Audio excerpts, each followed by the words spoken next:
In this video, I want to show you how I use the corresponding words visual filter to see if a word is repeated in the text, maybe within a verse, a passage, a pericope, a chapter, or even a book. It's a way that you can see if a word is used multiple times. So let's show you what it's like in action. I've got my Bible here open to Ephesians chapter 3, verses 16 through 19, but I really want to be in verses 14 through 19. And I notice in this section, 14 through 19, it is one of the world's longest run-on sentences. God bless Paul. It's just a long sentence. Well, when you can begin to see words that repeat, and so let me just click on the word that and look what happens. The word that is highlighted everywhere else on the page that is used. And if you scroll down, you can see that word is used in multiple places. Very helpful tool. And so, for instance, I was in Ephesians 3, 14 through 19, working for my sermon, studying for my sermon a couple weeks ago. And Paul in verse 14 says, I bow my knees before the Father. And then he has this long run-on sentence, and I'm trying to think of what in the world is Paul actually praying for? Well, when I began to look at just the words in the text, I'm able to see that repeats often. And so I'm able to then be able to get, well, maybe that's what he's thinking about. And it highlights it. It brings it to the forefront. It lets you see the text. And so to turn this filter on, you're going to go to the visual filters icon, which is right here with the three dots. Open it up. And when you scroll down, you're going to have this option that says corresponding words. And it's going to give you several options. One, you can click on the word, or you can hover the word, or you can also have different features within this visual filter. So maybe you want to have the same word, maybe you want to have the same surface text, maybe you want to have the same lemma, and maybe you want to have the same root. And let me show you why this makes a difference. So let's go back to the text.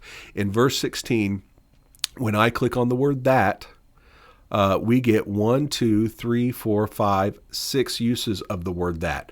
But hopefully you notice some of them are highlighted in blue, some of them are highlighted in pink, which means there's a difference between the lemma or the root and the actual surface text. And when I pull up my interlinear pane, my panel here, and I start to go through it, I'm going to see that in verse 16, the usage, the translators, they're translating the word hina. It's a hina word. It's a hina clause. And we get the same thing in verse 17, the second one. But the first usage of the word that in verse 17, when I click on it, there's no hina, which means the surface text is the same. What we see, the that's are the same.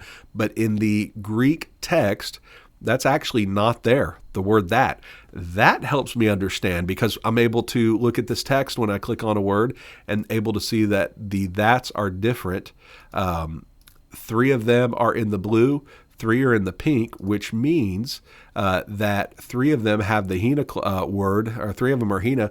The other 3 are not. They're just help to make grammatical sense of the text. They're right. They're good that the translators put them in there, but they're not part of the manuscript. Now, to filter that out, you go to back to your visual filters, and you're going to come down here and you're going to click off same surface text.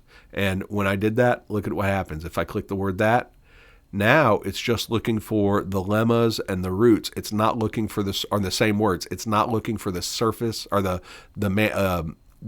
surface word. It's looking for the lemma and the root. And so look, when I click on that, I don't have 6 anymore. I have 3. That.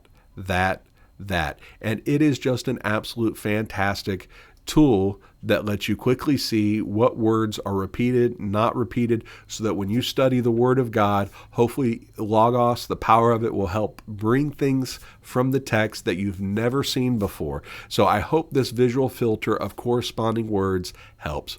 Until next time, God bless.